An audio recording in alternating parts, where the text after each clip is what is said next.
The Galaxy Council Hall floated above a dying red star, its crystal floor glowing like fire under the feet of the delegates. Thousands of alien leaders gathered inside, each one older than human history, each one holding the power to destroy worlds. The air inside the hall felt heavy, as if the universe itself was waiting for something terrible to happen. In the center of the room stood the High Chancellor of the Council, a tall creature with 6 shining eyes and a voice that echoed like thunder. He lifted a silver staff, and the hall became silent at once. Every alien leaned forward, waiting to hear the final decision. "The humans have become a danger to the galaxy," the Chancellor declared, his voice shaking the crystal walls. "They grow too fast, they learn too fast, they spread too fast." A wave of murmurs passed through the hall. Some aliens nodded in agreement, others looked afraid, and a few wondered why tiny Earth mattered so much. The Chancellor continued, "If we do not stop them now, they will one day rule us all." He raised the staff higher, and sparks of energy danced around him. "By the power of the Galaxy Council, I declare open war on humanity." The hall exploded with reactions. Some alien races cheered, believing this war would be quick and easy. Some looked nervous, remembering rumors of human madness and bravery. Others stayed silent, unsure if the Council was making a mistake. Across the galaxy, huge drums of war began to echo. Massive fleets prepared their ships, loading weapons that could erase continents. Alien generals smiled with cold confidence. To them, humanity was just a young race, a small blue planet, weak and unprepared. But far away, on Earth, the declaration of war finally arrived. It was sent through quantum communication, delivered to world leaders, military bases, and scientific centers. The message was simple. The Galaxy Council declares war on humanity. The reaction was not what the Council expected. Not fear, not panic, not chaos. Humans laughed. In a military command room, a general rubbed his eyes and said, "Is this a joke?" Scientists looked at each other and laughed like they had heard something funny. College students laughed and started making memes on their phones. Even old men in tea shops laughed, calling it another weird problem for the week. The message spread across the planet, but instead of terror, it brought confusion. "Aliens want to fight us," people asked. "What for?" Some humans joked that the Council must be bored. Others joked that aliens must have never met an angry human before. Up in space, alien spies watched these reactions and were confused. They expected humans to scream, run, and beg for mercy, but humans reacted like someone had challenged them to a silly game. The spies sent reports back to the Council. "Humans are not afraid," they wrote. "They are laughing." The Council did not understand this at all. They took it as disrespect, as a sign that humans underestimated them. But the truth was different. Humanity had seen many horrors before: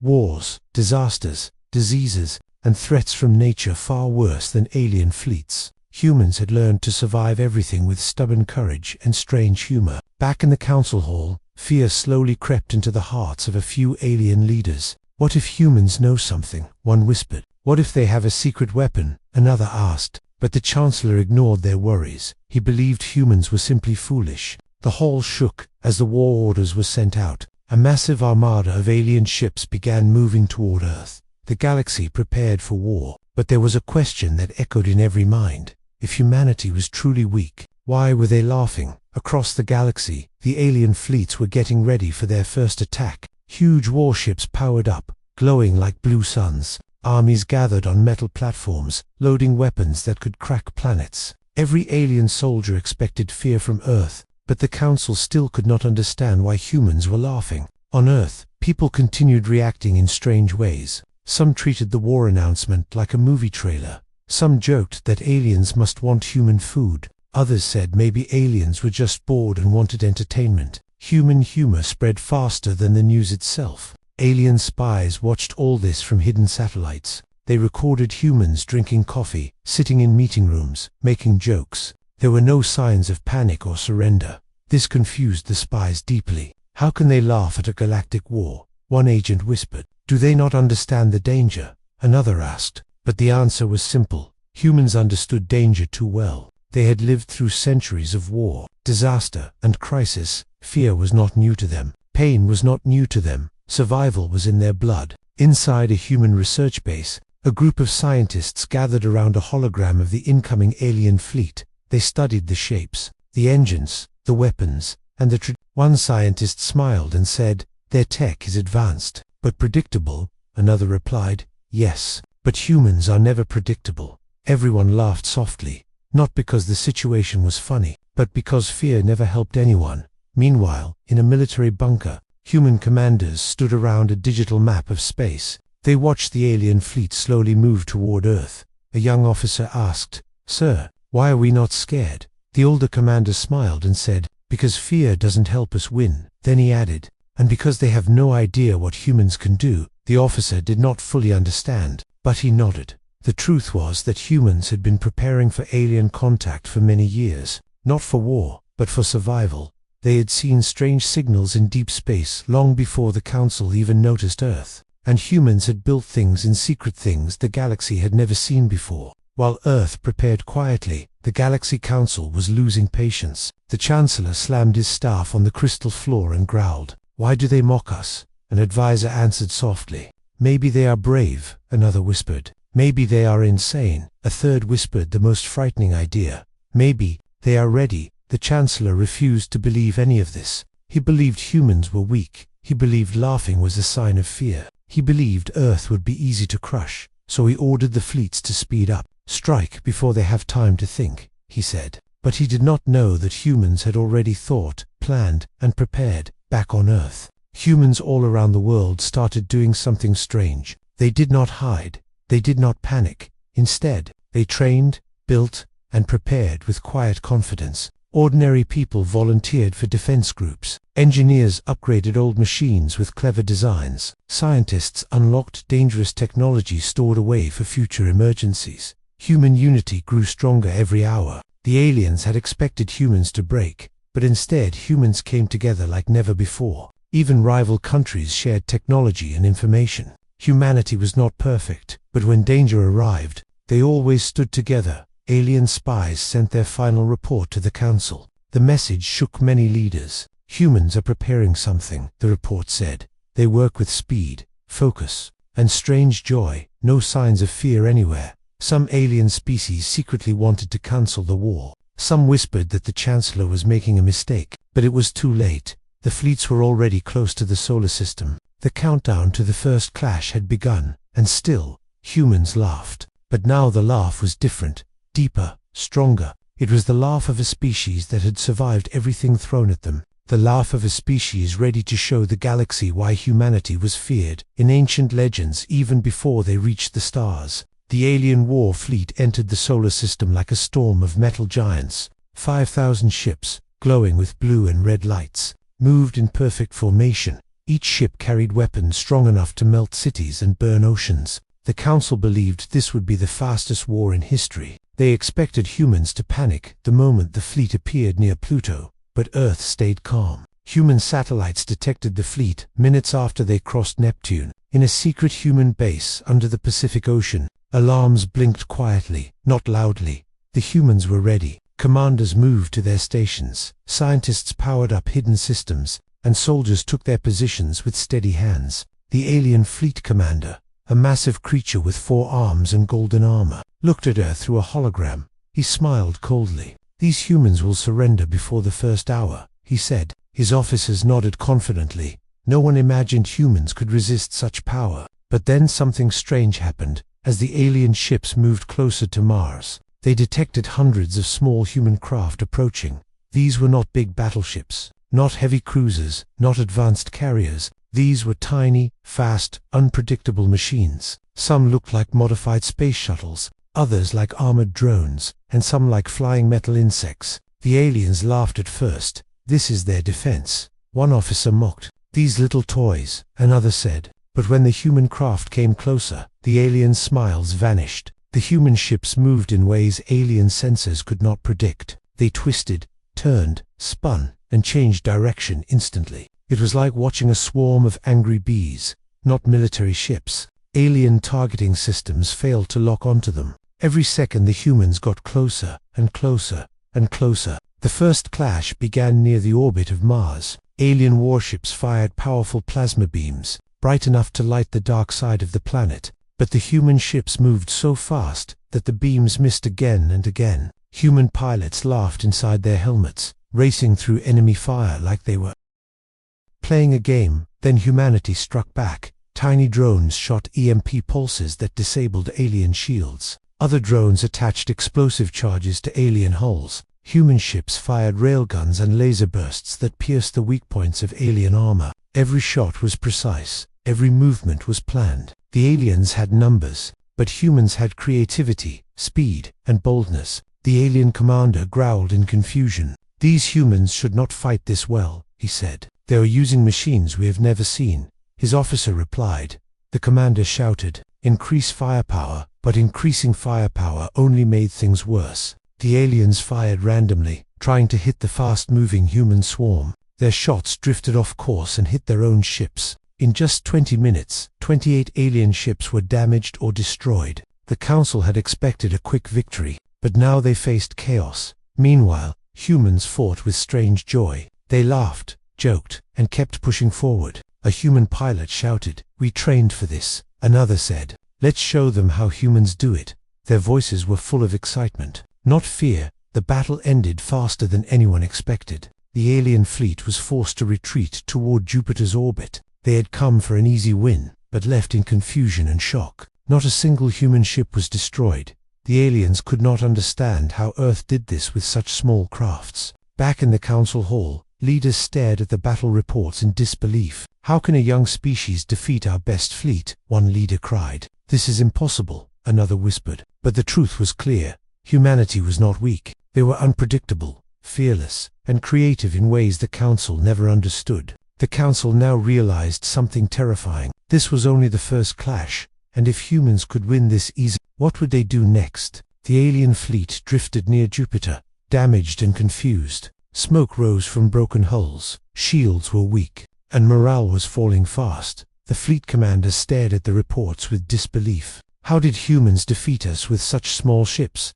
he growled. His officers had no answers, only fear. Back in the Galaxy Council Hall, panic spread like wildfire. Leaders shouted, argued, and blamed each other. The Chancellor slammed his staff on the shining floor, his voice trembling with anger. "This cannot be," he said. "Humans are not advanced enough for this." But the evidence was clear. Humanity had won the first battle with surprising ease. Some races suggested retreat, some suggested peace, but others demanded a second attack, bigger and stronger. The Chancellor refused to retreat. He believed humans were hiding something. He wanted to find out what. So he ordered the second wave to prepare. 10,000 more ships, stronger weapons, new strategies. Meanwhile on Earth, something remarkable was happening. Humanity did not celebrate the victory. They continued preparing quietly, carefully, and with unity. World leaders met in underground halls. Scientists gathered in secret labs. Engineers built new machines with incredible speed. A massive door opened beneath an old desert, revealing a hidden hangar. Inside were huge metallic structures, sleeping giants, covered with dust. They were old human projects, built long ago when Earth first detected hints of alien life. These machines were never used, never activated. They were too powerful, too experimental, too risky. But now humanity needed them. Scientists examined the machines with serious faces. "These were built from recovered alien technology," one said, "and improved by human creativity." Another added. The machines began to glow as they powered up for the first time. A deep humming echoed across the hangar. Earth had kept its biggest secret hidden for decades. In another part of the world, a human AI network awakened. Its mind spread across thousands of satellites and underground supercomputers. It connected to drones, defense shields, railguns, and space sensors. A calm, robotic voice whispered, "Humanity requires protection." The AI had one mission: to defend Earth at any cost. While humans prepared, the aliens continued to argue. Some council members said, "Humans have dangerous technology." Others shouted, "They must be stopped before they become unstoppable." The Chancellor ignored all warnings and pushed forward with the second attack plan. But a few alien species quietly sent secret messages to Earth, asking for peace. They were too afraid of humanity's strength and creativity. In a hidden bunker below the Arctic ice, human commanders gathered around a hologram. It showed the second alien fleet heading toward Earth. One commander said, "They are coming with double the power." Another replied, "Then we will show them double the strength." Their faces showed no fear, only determination. the mysterious human machines activated fully. Huge engines roared to life. Bright lights illuminated the cold steel. These were not normal ships. They were hybrids of alien tech and human engineering. Fast, strong, and unpredictable, just like the humans who built them. Earth sent a message to the Galaxy Council. It was short, simple, and frightening. We do not start wars, but we finish them. The message spread across the galaxy, shaking every race that heard it. The Chancellor felt anger burn inside him.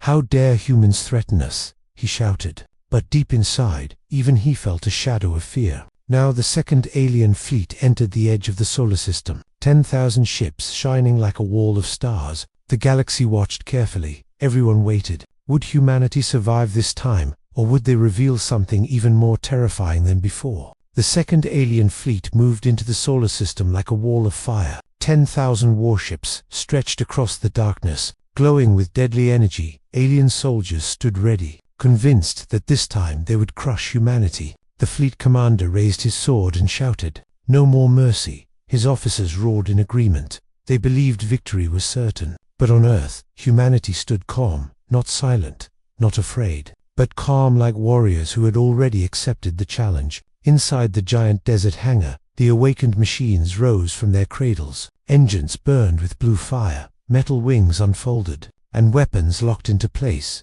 The ground shook as they launched into the sky. The mountains trembled under their power. The AI voice whispered across Earth's defense network, "All systems ready, humanity stands united." The massive hybrid ships broke through the atmosphere like falling stars. Their silver bodies reflected the sunlight, making them look like ancient guardians. As they reached space, the first sight they saw was the alien fleet forming a deadly circle around Earth. The human ships did not hesitate. They moved straight into the center of the formation. The aliens fired first, beams of light crossing the void like burning arrows, but the human shields absorbed the energy. Human pilots dodged gracefully. AI drones flew behind alien ships, scanning their weak spots. Every move was calculated. Every strike was precise. The aliens felt as if they were fighting a species that understood their every thought. The fleet commander shouted, "How do they know our strategies?" His officer replied, "They learned too fast." Fear spread through the battleships.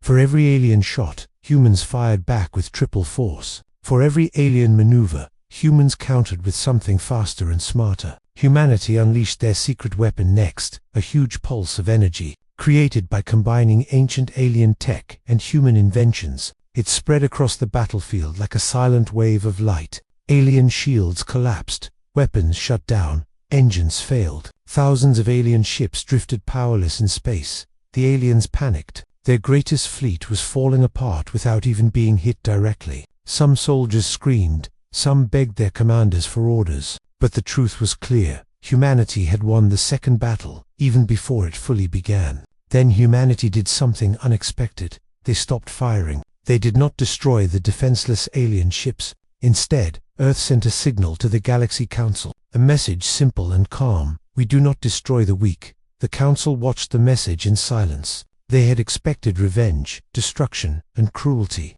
but humans showed discipline, mercy, and strength that shook every alien race. The Chancellor felt his pride cracking. He finally understood that humans were not a threat because they were violent. They were a threat because they were powerful, creative, and united. Humanity sent another message. "We offer peace. Work with us, not against us." The words echoed through the galaxy. Some alien races cheered with relief. Others lowered their heads in shame. The Council accepted the truce, not because they wanted it, but because they had no other choice. Humanity had proven that they were far stronger than anyone believed. The war ended, but a new era began. An era where humans now had a seat in the Galaxy Council. But just when peace settled across the stars, something unexpected happened. A strange signal appeared from beyond the edge of the galaxy, older than any alien civilization, stronger than any known technology, and heading straight toward the Milky Way. Human scientists decoded the first part of the signal. Their faces went pale.